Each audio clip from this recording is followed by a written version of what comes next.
¿Qué tal? Buenas noches, bienvenidos a Espiral. Recientemente vimos cómo la reforma educativa metió acelerador. El caso emblemático Oaxaca.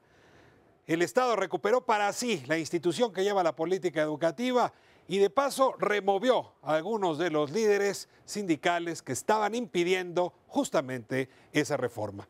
Hoy hablaremos del origen de la sección 22, de la reputación que fue variando en el tiempo, del papel que jugó justamente esta reforma educativa y qué esperar de dicha reforma a partir de estos cambios que ocurren en Oaxaca, pero impactarán en el resto del país. Comenzamos.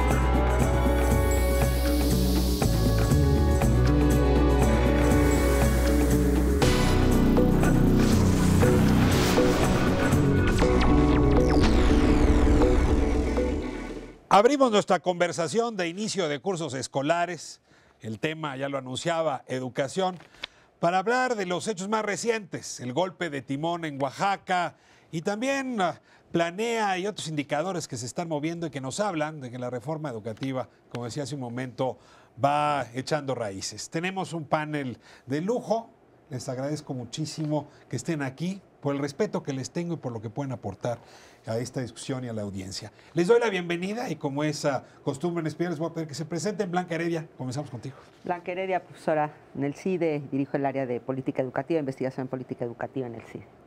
Gracias, Blanca, por estar aquí. Aurora. Yo soy Aurora Aloyo, trabajo en la UNAM, Instituto de Investigaciones Sociales.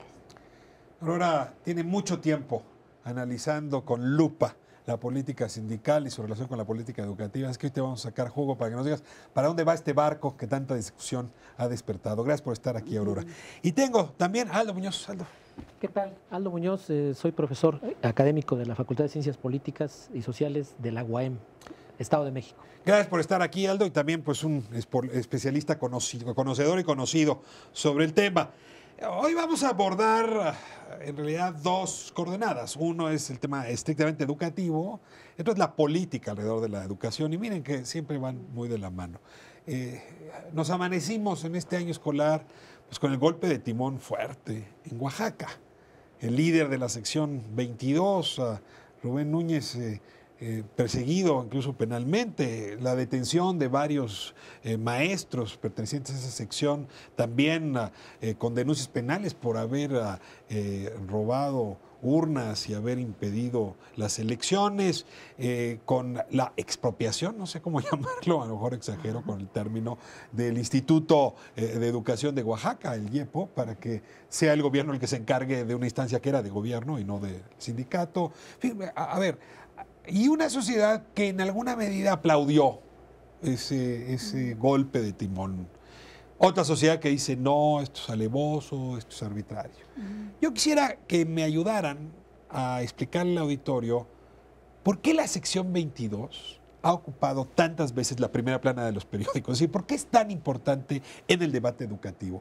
Y más allá de que marchen o tomen calles, hay una historia detrás de la sección 22 que valdría la pena comentar en este primer bloque para luego entrar directamente en materia. Quien quiera, abre la discusión. Bueno, efectivamente el origen de la 22 es importante. Inicia, digamos, como un movimiento que le llaman insurgencia magisterial, que es un movimiento, digamos, democrático en el sentido de que se opone en los primeros tiempos a la dirigencia de Jongitud y luego a la de Lester Gordillo, porque se da una situación que, digamos, para nosotros es fácil de entender, pero que fuera de ciertos ámbitos no se entiende bien, que la sección 22 es del CENTE. Es decir, es una sección del sindicato y entonces... Si no hay 22 secciones de la CENTE. Y luego también el asunto de que esta sección durante un tiempo estuvo haciendo movilizaciones para que su dirigencia democrática, pongo comillas, se reconociera. Hay un momento, digamos, de la política nacional con la reforma política y demás, en que se va imponiendo la idea de que se tiene que normalizar la vida de la sección 22, porque, digamos, antes hubo una movilización fuerte en dos sentidos. en primer lugar, el aumento de sueldos, porque ustedes se acuerdan que, digamos, sobre todo en la época de Miguel de la Madrid, el sueldo magisterial cayó muchísimo. Entonces fue cuando los maestros oaxaqueños se levantaron y los veíamos... 3,5 salarios en promedio a lo que ganaba, 3,5 salarios a lo que ganaba un profesor en 1981. Sí, era terrible. Había Y cuando... 1.5, ¿eh? Había casos de 1.5 Sí, salarios. pero el promedio era 3,2 de salarios mínimos, que Así es, y era, es decir 2 o decir 3 hoy. exacto, y no sé si se acuerdan, pero cuando vinieron en esas grandes movilizaciones los maestros oaxaqueños, venían muchos en guaraches y digamos, para los ciudadanos del DF fue una especie de shock ver las condiciones en las que estaban los maestros oaxaqueños. En esa época yo creo que tuvo mucha legitimidad esa lucha de la sección 22. Pues el nacimiento de la coordinadora es un nacimiento con bombo y platillo en la apertura democrática. Sí, Quieren democratizar el CENTE, en realidad. exacto. Con el tiempo, las secciones democráticas van tomando personalidad y cariz distinto, pero la 22 en particular, no sé decir se radicaliza, se va al extremo o se vuelve instrumento útil de las pugnas políticas oaxaqueñas. Y déjenme moverlos a ese momento para saltarlos más hacia acá. Cuando José Murat es gobernador de Oaxaca, la CENTE, la sección 22, le sirve para pelearse con su enemiga, el Bester Gordillo. Y le da mucho dinero a la 22 para que golpee a la dirigente del CENTE. Y eso crece mucho el poder de influencia de la 22. ¿Es correcto? Sí. Sí, yo creo que sin duda haces bien en mencionar este asunto. Creo que hay un contexto además estructural que quizá valdría la pena también mencionar. Oaxaca, como sabemos, es uno de los estados más pobres del país, con poco empleo formal. Y probablemente el magisterio es la fuente de empleo formal más importante. Hay un primer elemento ahí que creo que hay que simplemente primero poner sobre la mesa. En segundo lugar está lo que ya mencionaba muy bien Aurora, desde el año 80 es la punta de lanza, de hecho antes de la CENTE ni de nada, es la sección 22, la que se opone a un sindicato que es, bueno, no sé si el epítome, porque hay muchos otros de ese estilo, ¿sí? Totalmente controlado de manera vertical por un grupo pequeño, por un hombre de hecho, por longitud, en el conjunto del territorio nacional, y esto reclamando para sí la posibilidad de elegir a sus propios liderazgos. Y es una batalla en dos sentidos, la democracia sindical y el alza de los salarios que estaban muy deprimidos, que por cierto, como sabemos, en los años 80 nada más se fueron más para abajo. Creo que esto le gana de entrada una enorme cuota, un enorme capital político en un ambiente en el que pues no había mucho de eso. Respecto a los maestros en otras entidades. Efectivamente, se convierten, son además, sí tienen la parte de disciplina del CENTE, del Sindicato Nacional de Trabajadores de la Educación. Otra vez, una cosa que no es tan frecuente que todas las organizaciones lo tengan. Pero a ver, es contra el CENTE, pero ¿cómo el CENTE? Efectivamente, que es para que te apriete la cuña, tiene que ser del mismo palo. Y es del súper mismo palo. Es un ejército. Literalmente es un ejército. O sea, realmente con un control vertical, porque, bueno, toda esta efervescencia democrática luego pasa a ocurrir que ya deja de ser tan una bandera de ellos, del sindicato, y más bien se convierte, digamos, en un grupo que monopoliza el poder. Y hay un momento clave, el año 92, a principios de los 90, con la descentralización, la anterior gran reforma educativa, que fue descentralizar los servicios educativos, y en donde básicamente, a cambio de la paz social y de la paz sindical, insisto, en un sector que es muy importante en términos económicos y sociales en Oaxaca, con además una capacidad de movilización, no sabemos exacto cuántos son, porque es uno de los costos de este secuestro en el que la sección 22 ha tenido a la Secretaría Local, que se llama YEPO, la Secretaría de Educación Local, y no sabemos exactamente, más o menos estamos entre 70 y 100 mil, que son soldados, y que responden como soldados a las órdenes de una dirigencia que en un momento dado requería pues de un acto de fuerza para ser sometida. A ver, Waldo, pero queda claro, la legitimidad de origen, yo creo que hay mucho poder político, pero tienen poder económico. Es decir, a ver, la coordinadora tiene otras secciones. Chiapas, cuando se funda la coordinadora, es una sección muy importante. La 18 en Michoacán es importante, la 9, la 10 y la 11 en su momento han sido también la coordinadora aquí. Pero nunca una sección disidente ha sido tan rica como la 22. ¿Por qué? Bueno, aquí hay una cuestión, digamos, que vale la pena retomar. El poderío de la sección 22 es equivalente en términos políticos a lo que es el poderío del mismo Sindicato Nacional de Trabajadores de la Educación. A nivel nacional. Fue creado en términos muy, digamos, priistas, si me permites el término, para controlar a los maestros en términos políticos, en términos electorales y también en términos educativos. Había, digamos, mucha conflictividad que controlar cuando nace el CENTE. Sobre esa estructura, digamos, corporativa en la que no hay opciones para los trabajadores de la educación entre un sindicato u otro, una organización u otra, es como la CENTE construye su poderío, primero corporativo, el propio, por decirlo así, y por supuesto después su poderío económico. ¿En qué consiste, digamos, la capacidad corporativa de la CENTE frente al resto de las secciones? La mayor parte, digamos, de las actividades, vamos a llamarlo así, directivas, pasan por un proceso de negociación, digamos, colectiva, en el que no existen más que pequeños grupos divididos en regiones. Está, por ejemplo, uno de los grupos más importantes siempre fue el grupo de Valles Centrales, que ahorita está escindido en lo que se conoce como la sección 59. Estos grupos, Valles Centrales es donde está la ciudad de Oaxaca. Exactamente.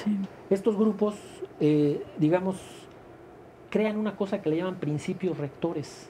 Y estos principios rectores pasan obviamente por discusiones de tipo asambleario, pasan por procesos de, digamos, de debate, de reflexión, que en mi juicio son genuinamente democráticos, y entre los principios rectores y su, digamos, tradición asamblearia se define que todas las decisiones que se tomen no quedan sujetas a discusión de los miembros en lo individual. Y eso implica, entre otras cosas, por ejemplo, que se exigiera en su momento al Instituto de Educación Pública de Oaxaca que los directivos fueran propuestos por la propia sección y que incluso se constituyera un proceso de elección de estos directivos, una especie, digamos, de evaluación sindical que no tiene que ver con la evaluación académica. Es política. Exactamente. A ver, y en esos términos es que no solamente se quita la cuota sindical que oficialmente se tendría que entregar, sino además cada delegación está obligada a aportar una adicional, y en cada pliego petitorio que logra la sección 22 con los gobernadores consiguen otras cosas adicionales, como un hotel, por ejemplo, o como apoyos para las manifestaciones. Pero ahora, a ver, ¿coincides conmigo en que esto que está narrando Aldo es realmente la historia del CENTE? O sea, el CENTE el sindicato tiene varios hoteles, en cada pliego petitorio mejora, colonizó muchos de los puestos que al origen no tenían por qué responder al interés sindical. Es decir, entiendo muy bien cuando dice, la verdad es que la CENTE y su sección 22 pues es una réplica en pequeño o a escala de lo que es el CENTE. Sin embargo, vuelvo a insistir, tiene más, a ver, no es que tenga más dinero, se le nota más el dinero. Movilizar durante 2 meses, tener sueldos de 100,000, 120,000 pesos para los líderes y varios de ellos teniendo este ingreso, habla de una cantidad de recursos grande. Sí, yo creo que en términos generales podríamos decir que tiene esto de especial, ¿no? En primer lugar, por ejemplo, en la sección 18 o en otras en que está la CENTE, el control no es total. En cambio, en Oaxaca sí es total de toda la sección. Ese es Nadie puede estar por todos afuera. están ahí. Luego, entonces tiene las cuotas les llegan, ¿no? Que eso les llegan todas las, digamos, el total de las cuotas que corresponden. Por otra parte, tienen colonizado al IEPO, pero también de una manera en que tal vez se da eso en algunos estados con el CENTE, se ha dado en algunos momentos en Nayarit, en algunos momentos se ha dado con el CENTE, pero lo que pasa es que nivel, aquí, no. pero no a este nivel. 92% de los funcionarios del IEPO sí, no a este nivel designados y tampoco por la sección 22. Exacto. Y 90, por otra y parte, todo el presupuesto, que es el 60% del presupuesto del Estado. Claro. Y por otra parte lo tienes en un periodo largo, es decir, sin interrupción, ¿sí? Porque en algún estado has tenido durante un tiempo X, pero aquí tienes durante todo ese tiempo se ha ido acumulando el dinero para acá. Hay quien podría decir, perdón que utilice el la término. articulación con el gobierno, que es el último punto que tú decías. Ese punto es muy importante. Hay quien podría decir qué gandallas, perdón que utilice el término coloquial, o qué listos, o qué ingeniosos, pero hay una pregunta del otro lado. ¿Quién y cómo? Del lado del gobierno local o federal, renunció a tener prerrogativas, facultades, para entregárselas al CENTE. ¿Y cuándo? Me acorte y regreso para poder entender qué es concretamente lo que le están quitando ahora a esta sección y el control de la política educativa en Oaxaca. Estamos en Espiral. Regresamos para hablar del golpe de timón educativo.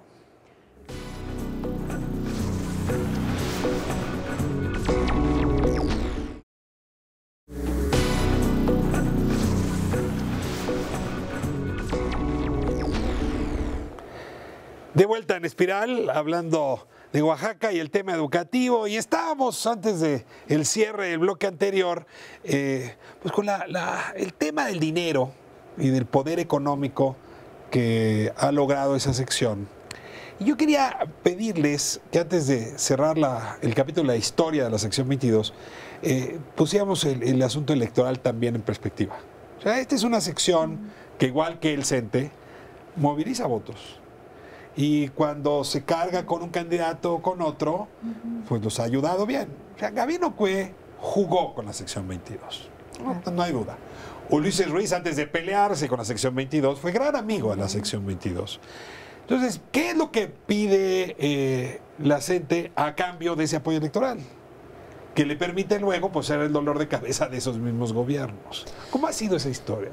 Sí, bueno, yo creo que la describes muy bien, efectivamente. Una cosa más, otra vez como de contexto general, me parece que es importante recordar otra vez, estamos hablando de una entidad con particularidades, niveles de pobreza altísimas, un porcentaje muy alto de población indígena, con poca intensidad organizativa en la parte de sociedad, digamos, y en donde el valor de escasez en ese sentido de la sección 22, en términos de su capacidad organizativa, de su disciplina, de su control sobre un recurso, bueno, la llave más grande de, digamos, de recurso fiscal, que viene además todo del centro del país, de la federación.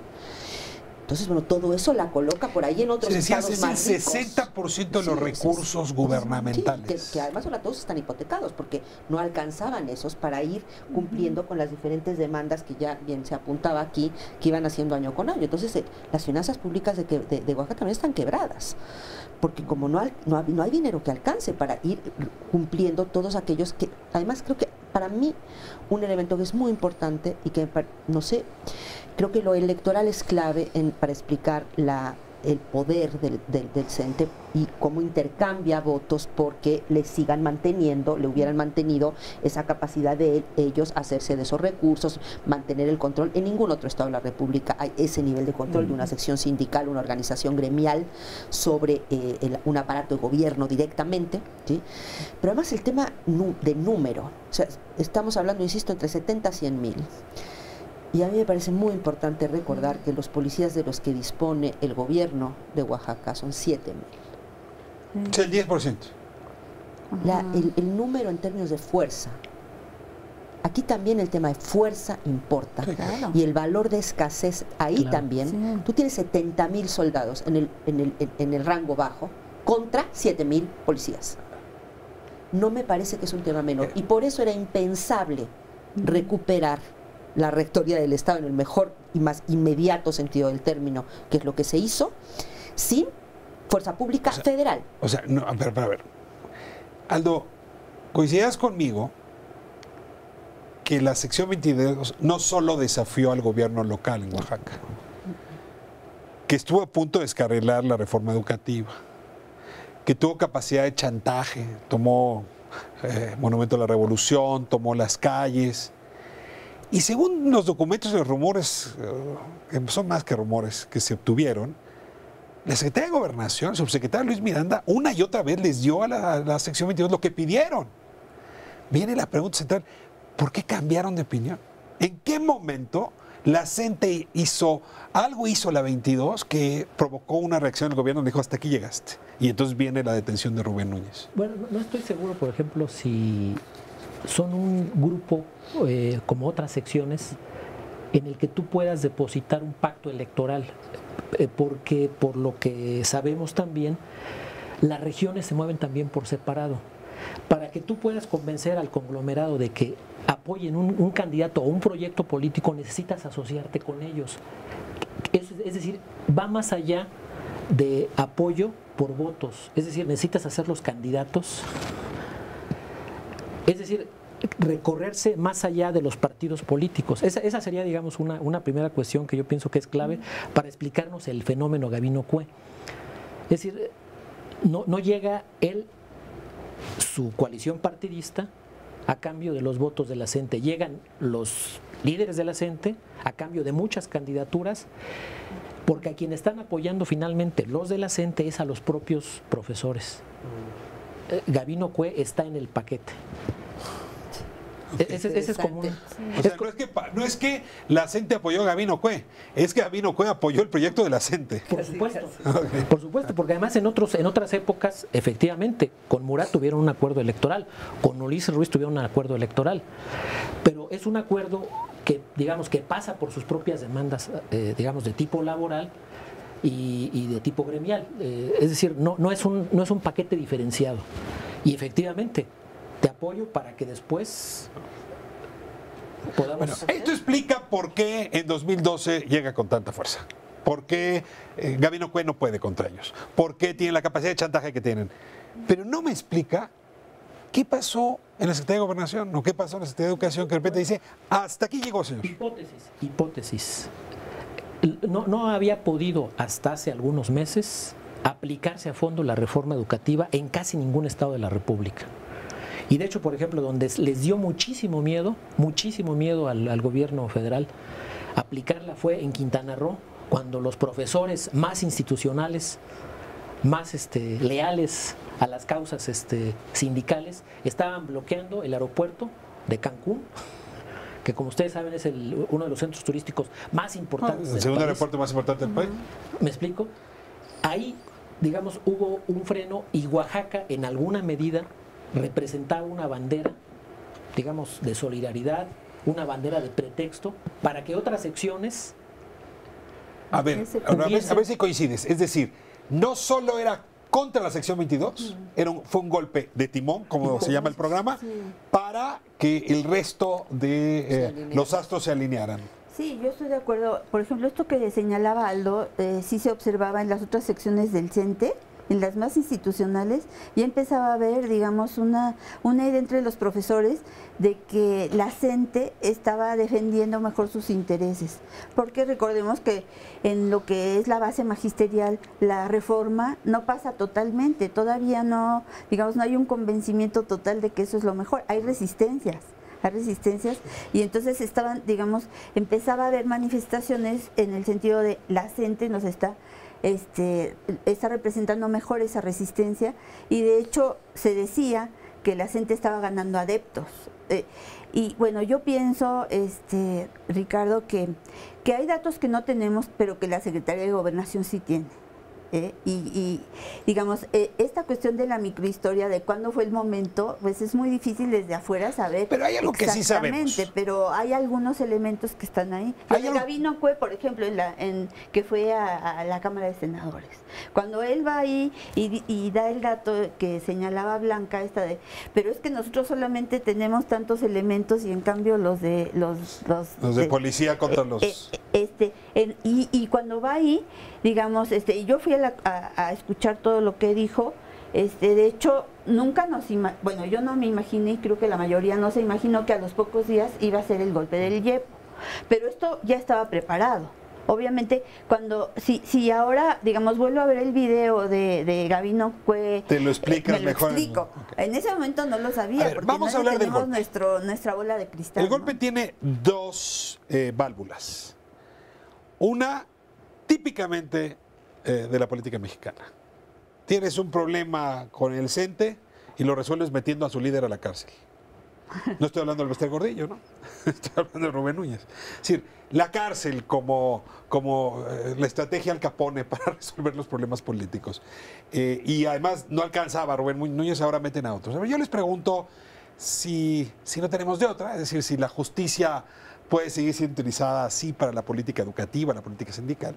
Y la otra válvula es el IEPO, es decir, que realmente sí es un golpe importante, que es devolverle al Estado de Oaxaca y al Estado mexicano el control sobre la institución que conduce la política educativa. Hablemos primero de la política y la justicia, el caso de Rubén Núñez, y luego nos pasamos al IEPO. Aunque cronológicamente primero el Correcto. IEPO, ¿no? Aunque yo creo que estaba diseñado pues no sé exacto cómo haya estado diseñado, pero primero fue retomar el YEPO. Hay de otra, digamos, en la parte política y el uso político de la justicia. No, idealmente sería muy bueno que tuviéramos un sistema de justicia digno de tal nombre, impersonal, que se aplicara parejo en todos los casos, etcétera, etcétera. Bueno, no tenemos eso. Y una de las cosas que ha hecho desde siempre el gobierno en México es aprovechar que todo el mundo ha violado la ley de una manera o de otra, en un estado que no tiene mucha capacidad para hacer cumplir la ley. Y entonces pues eso siempre es una posibilidad de que pues yo te agarro a ti, si no rompiste una regla seguro rompiste alguna otra, ¿no? Y siempre fue una manera de, yo tolero, parece que soy tolerante, pero en realidad no tengo ninguna capacidad de aplicártela. Entonces yo medio que ahí los dejo que todo el mundo viole las reglas hasta que ya me empiezan a molestar horriblemente, y lo que sí tengo es la capacidad de aplicárselas a unos de pronto, tipo lo que ocurrió con Elba Ester o lo que ocurrió en este caso con Núñez.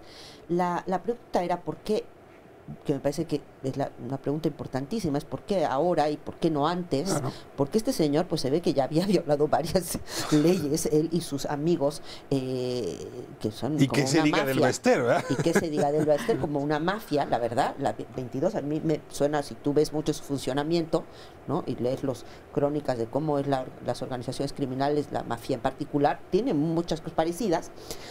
Para empezar, una cosa muy buena que tienen es que en medio de un desbarajuste generalizado, ellos no están tan, otra vez, insisto en el tema de la disciplina y el orden interno. Eso te da fuerza, sobre todo, otra vez, en un contexto de enorme desorden.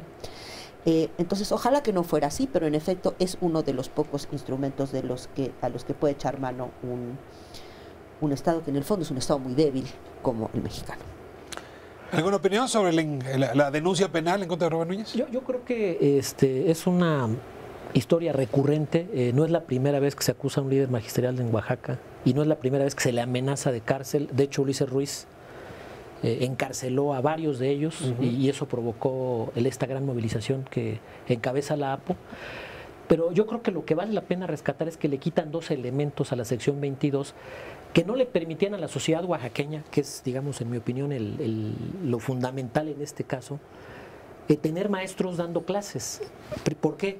Porque el control de la sección 22 sobre el YEPO le permitía pagarles a los maestros por marchar, por venir a la Ciudad de México. Restarles sueldos si no marchaban. Por supuesto. Castigarlos por supuesto. Si no marchaban. Y por eso mismo, por ejemplo, la sección 22 decide unánimemente, en sus esquemas de discusión y de debate, renunciar a carrera magisterial porque se convertía en un elemento de división, porque individualizaba los premios. Es decir, no queremos individuos, queremos colectivos. Ese fue como sobre todo no queremos un sistema en donde se asignan los premios y los castigos, otros los asignan con un sistema de reglas. Exactamente. Lo que queremos es que entre nosotros son los que decidimos quién de ellos lleva premio o castigo, nada de ningún otro sistema. Yo creo que eso es fundamental. Y lo segundo es que le quitan, digamos, el simbolismo político del control de los recursos a la sección 22 con la orden de aprehensión sobre Rubén Núñez. Es decir, no creo que se trate, en mi opinión, de meterlo a la cárcel y de refundirlo en alguna cárcel de federal. Que además, por lo visto, tampoco eso importaría mucho.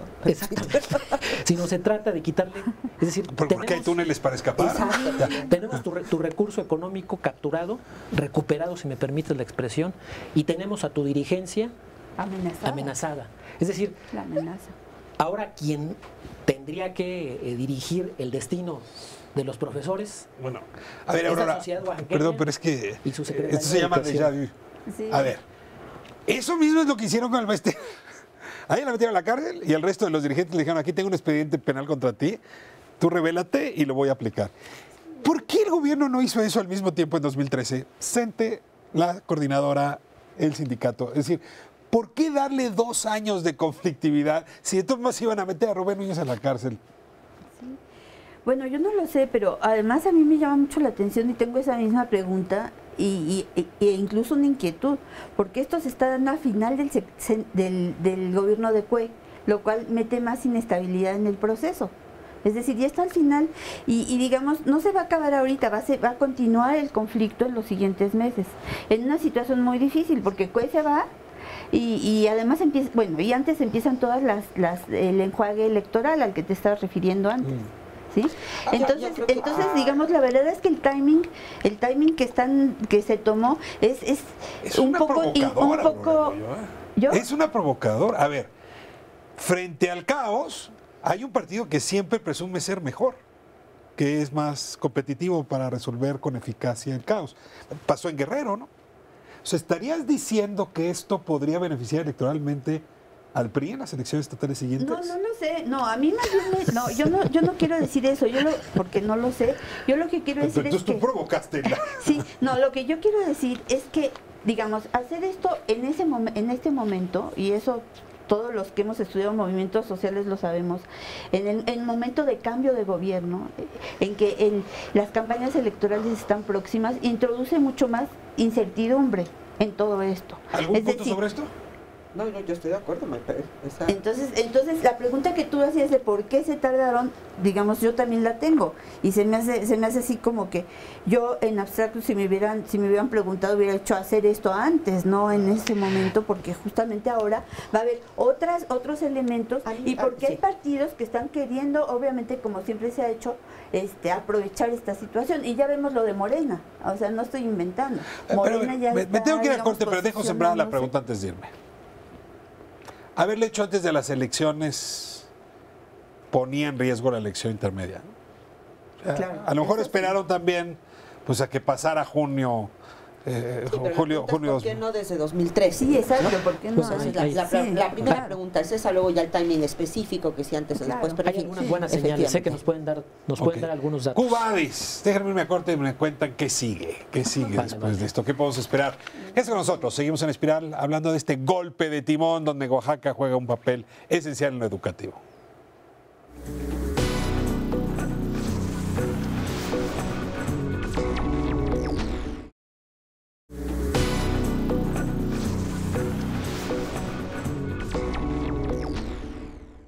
Estamos de vuelta en Espiral hablando de este golpe de timón importante que se dio en Oaxaca. Y bueno, nos hacíamos la pregunta con Aurora hace un momento, ¿por qué se tardó tanto el gobierno federal en dar el famoso golpe de timón?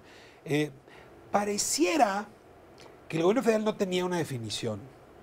O sea, oíamos de pronto hablar de documentos firmados por el subsecretario Luis Miranda y los dirigentes de la CENTE, de la 22, con condiciones que eran incómodas, 2 o 3 se acuerdan, memoranda, y del otro lado una Secretaría de Educación como arrinconada, ¿no? Como si hubiera habido dos visiones. ¿Estarías de acuerdo que hubo una suerte de tensión gobernación-educación que no les ayudaba a tomar decisiones en la materia? Yo creo que había un cálculo político, me parece, en Secretaría de Gobernación sobre qué hacer con el caso Oaxaca. Y había un cálculo, si me permites, más administrativo sobre lo que se esperaba de la reforma educativa en Oaxaca y en el resto del país. Y si tú revisas, por ejemplo, los conflictos en los que la coordinadora se presenta en Reforma, se presenta en el Monumento a la Revolución en la Plaza de la República, se presenta frente a la Secretaría de Gobernación, el secretario Choaifet está ausente, extrañamente ausente. Digo, yo creo que siendo, digamos, un hombre de muchos cargos públicos y un político profesional, se extraña que esté ausente, y se extraña que esté ausente cuando él es el artífice de la reforma educativa más importante que hemos tenido en los últimos 50 años. Y eso te habla de una tensión sobre lo que se debía hacer en el caso Oaxaca, de una especie, digamos, de debate dentro del gobierno, de una especie de, si me permites, de diferencias, digamos, de confrontación entre ambas instancias. Entiendo bien, Choaifet desde mucho tiempo atrás estaba a favor de entrar de lleno a Oaxaca y tomar cartas en el asunto. Yo supongo que la Secretaría de Gobernación alargó. A ver, me equivoco si digo que fue un triunfo político de Emilio Choaifet. Sí, yo tendería a verlo así. Pero déjame irme un poquitito atrás. El golpe de timón en Oaxaca fue un triunfo político de Emilio Choaifet. Sí. Yo sí creo que fue así. No sé si fue solamente Emilio Choaifet el que lo planeó. Hay alguna información en el sentido que esto también participó Presidencia, ¿no? En toda la manera en la que se armó el golpe de timón. Pero quisiera irme un poquitito atrás, porque la gran pregunta que tú hacías hace un momento es, bueno, ¿por qué no cuando se echaron al Bester, por qué no se lo echaron de una vez a Núñez, ¿no?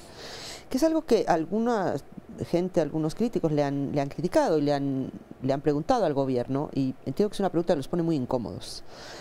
Mi impresión es que subestimaron el poder de la CENTE en general y de la 22 en particular. El Bester tendía a inflarla un poco, ¿no? A como ponerla como el lobo de que, ay, si ustedes no me apoyan, y además lo usaba muy estratégicamente, porque yo también, siempre he pensado que tenían un teléfono rojo. Exacto, claro.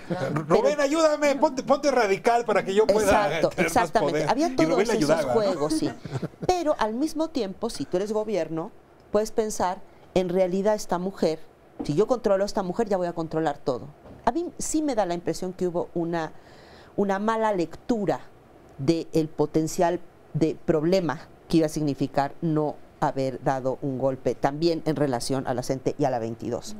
Esa es mi impresión, que no calcularon bien esa parte. Y luego el problema es que cuando tú ya te lanzas a, como lo que tienes de agenda de gobierno, que todavía no vemos, por cierto, otra, ¿no?, que es pasar a las reformas estructurales y todos los problemas que eso implica, ¿sí?, pues me parece que no les alcanza para decir, bueno, y además de que no se resuelve el problema de la violencia en el país, y tienes, digamos, fuerza pública. Yo sí cada vez estaba más convencida que el caso de Oaxaca ya era un tema de fuerza, ya no era un tema de dinero, ni de diálogo, ni de política, ni de votos, ni de nada. Era calle por calle. Era calle por calle, manzana por manzana. ¿No? Realmente era un tema ya casi militar, ¿no?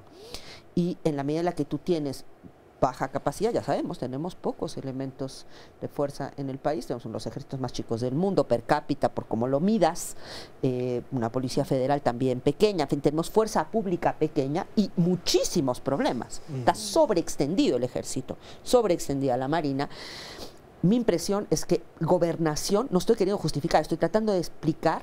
Gobernación, ponte que Choifetzi dijera, bueno, ya vamos a dar un golpe de timón, decía, óyeme, pues tú lo darás, pero yo aparte tengo Tamaulipas, Michoacán, Guerrero, tengo el país todo ardiendo, tengo 3 soldados. Administremos el conflicto. Administremos el conflicto. Y además se logró una gestión del conflicto, es decir, se va gestionando como dice Blanca, es decir, en ese momento no parecía tan grave, e incluso hubo algo que favoreció el tiempo, es decir, cuando Cue llega, digamos, hay sectores de izquierda, por ejemplo, Toledo, el pintor, ¿no? Es toda una figura en Oaxaca. O sea, ellos en un principio estaban muy con Cue, llegan ahí. Y en la medida en que Cue empieza a ser ambiguo todo el tiempo, cuando se va quebrando todo se va quebrando todo esto, y entonces va pasando un tiempo y también la sección 22 va perdiendo apoyo tanto en digamos a nivel nacional como mismo Oaxaca, local, y eso muchísimo. Va llevando un tiempo, es decir, hay un periodo de desgaste. Incluso, y bueno, y aquí también hay que reconocer que los medios han hecho su trabajo. O sea, de repente ya en todos los medios aparecen los maestros oaxaqueños como unos delincuentes, entonces, bueno, ya prácticamente todo el mundo dice, sí, que llegue el ejército. Ayúdenme a explicarle al auditorio que, a ver, la materia del golpe de timón. Es decir, ahí tenían al IEPO, ya me dijeron 92% de los puestos que estaban ahí. El presupuesto que estaba ahí, que es el 60% del presupuesto del Estado, estaba endosado a ese grupo sindical. Está muy bien. ¿Qué es lo que hicieron exactamente con el IEPO? ¿A quién se lo quitaron? Con el IEPO. A ver, físicamente se lo quitaron. Físicamente, o sea, la Policía Federal no dejó entrar a los que trabajaban ahí una mañana, una bonita y linda mañana. Resulta que ya no pudieron entrar a ese lugar. ¿Los corrieron a todos? Sí. Un día antes se publicó un decreto, se publicó el decreto que básicamente extinguía al viejo Instituto de Educación Pública del Estado de Oaxaca y creaba en ese mismo acto uno nuevo con el mismo nombre. Yo creo que en fin, podrían haberle cambiado el nombre, pero el caso es que dejaron el mismo nombre, pero extinguieron una institución legalmente, una institución que por otro lado era legalmente muy complicada, porque había sido creada en un contexto de, en fin, en el que no se cumplieron un montón de disposiciones, incluso si te ponías muy exquisito, pues muchísimas de las decisiones que había tomado ese instituto eran perfectamente reclamables legalmente, porque no tenían un fundamento legal suficiente. Pero en fin, como fuera que sí existía, se extingue toda esa cosa, te amaneces tú un día que vas a tu trabajo y resulta que llegas y ya no te dejan entrar Todos a ese fuera. trabajo. Todos fuera. Fue un despliegue, yo no estuve, pero la gente que estuvo y lo que supimos todos es que fue un despliegue bastante impresionante de poder De fuerza. de fuerza De federal, Policía Federal. Policía Sí. Federal en el aeropuerto, rodeando todo el instituto en la ciudad de Oaxaca, con un operativo en ciertos puntos claves. Fue una toma militar. O sea, militar, es decir, hay una parte de ¿Y control quién se queda? Porque a ver, territorial. se lo Sí. quitas y ¿a quién se lo entregas? ¿Se lo entregaron al gobernador? ¿Se lo entregan a la Secretaría de Educación? ¿Se lo entregan a Toledo? ¿A quién le entregaron? No, es que en realidad, desde el punto de vista jurídico, le llaman una reorganización, por eso se sigue llamando YEPO, o sea, Ya. porque se reorganiza. ¿eh? Pero es que cambia mucho, digamos, la forma de gobierno. Sí. Por ejemplo, actualmente el gobernador y la junta directiva está constituida por el gobernador, que es el que encabeza y tal, y luego un conjunto de secretarios de gobierno, el secretario junta de de salud, el gobierno. secretario de no sé qué, el secretario de junta no de sé cuánto, gobierno. etcétera.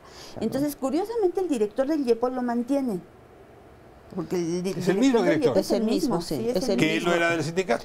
Que él no era el sindicato. Que él era el 8% ya habían que puesto, quedaba. sí. El 8%.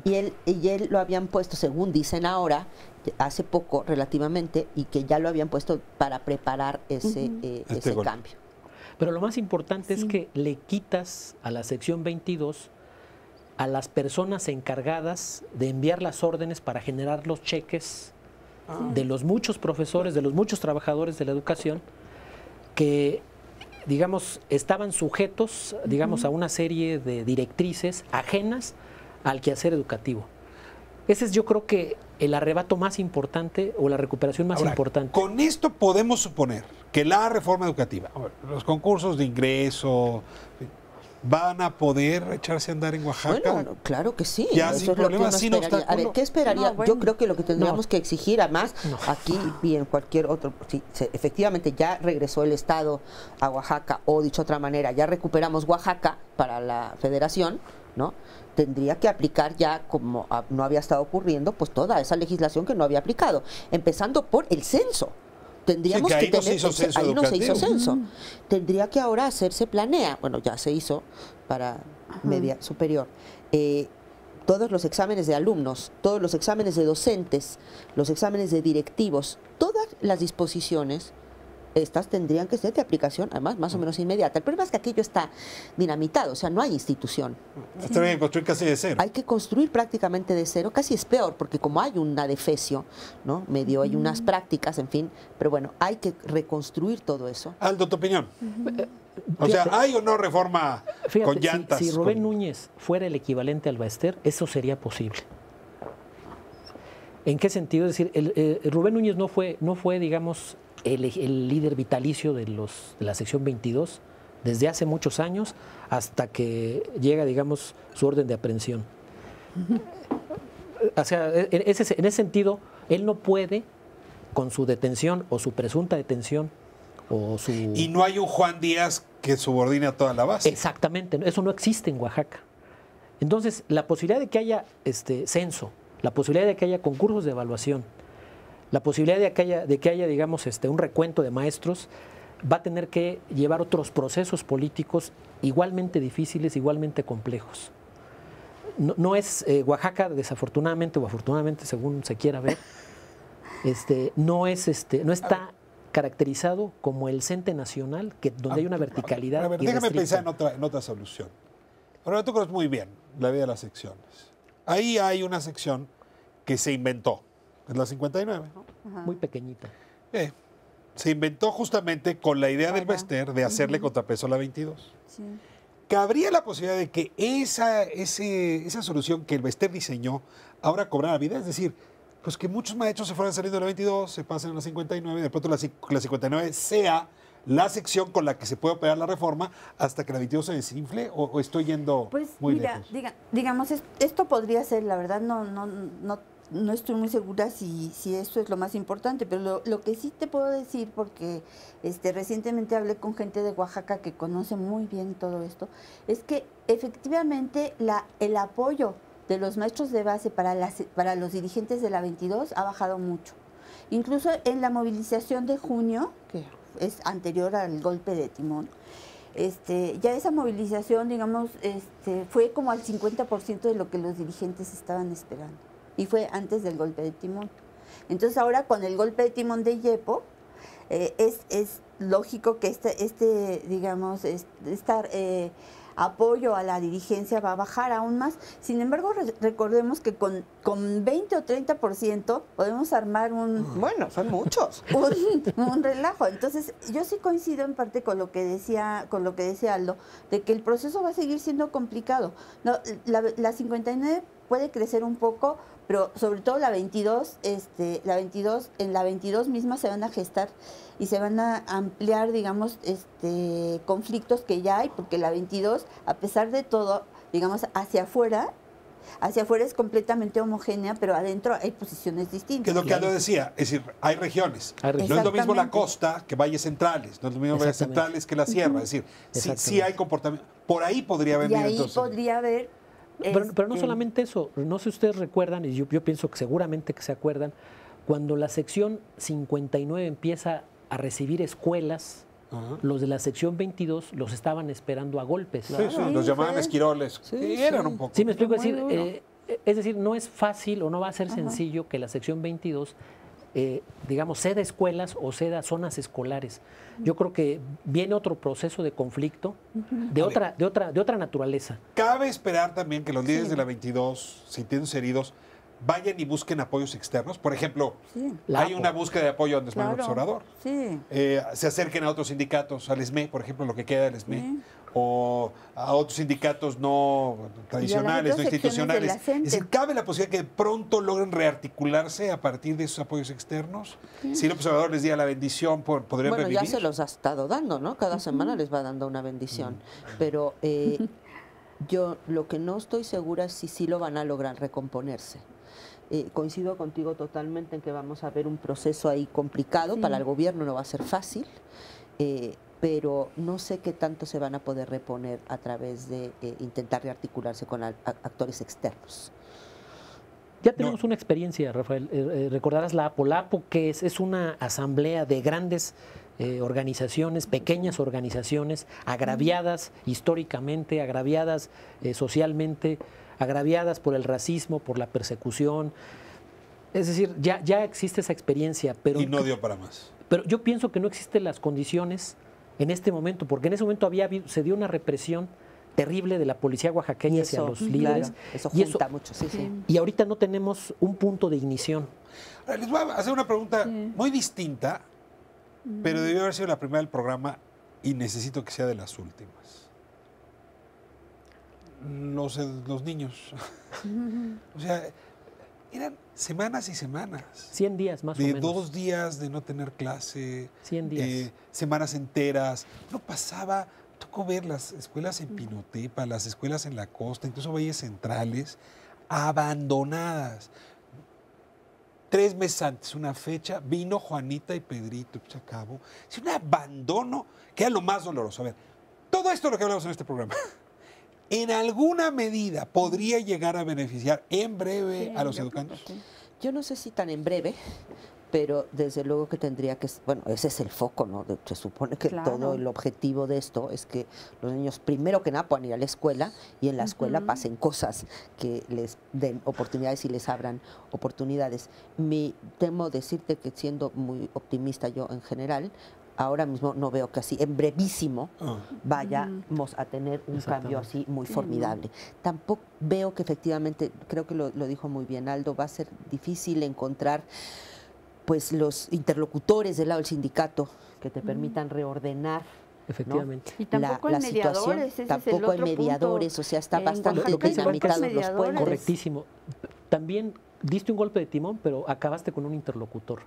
Beligerante, difícil, pero van a tener que reconstruir interlocución, les guste o no les guste, al gobierno local y al gobierno federal. Oaxaca, querido Oaxaca, el siguiente paso es todavía incierto. Sí, efectivamente es incierto, pero creo que tendría que haber desde el centro, bueno, desde lo que nosotros podemos hacer, es como poner una exigencia al gobierno federal de que, bueno, al menos información, yo diría, empecemos por el censo, ¿no? Algunas de las cosas básicas. elementales. En segundo lugar, sí creo que valdría la pena mantenernos muy atentos y darle seguimiento a qué es lo que está ocurriendo. Y ya en plan más de sueño, guajiro, ¿ves? Y bueno, están muy mal las cosas, pero pues ya están tan mal, pues vamos a soñar a lo grande. Que Oaxaca sea emblema de la reforma Exacto. educativa. Vamos haciendo de Oaxaca emblema de la reforma educativa. Con esa frase nos quedamos. Aurora, qué placer tenerte aquí. Aldo, muchas gracias, Blanca, como siempre. Gracias a usted por habernos permitido entrar a sus hogares. Este golpe de timón merece más análisis y lo seguiremos teniendo aquí en Espiral. Nos vemos próxima semana aquí en Canal 11.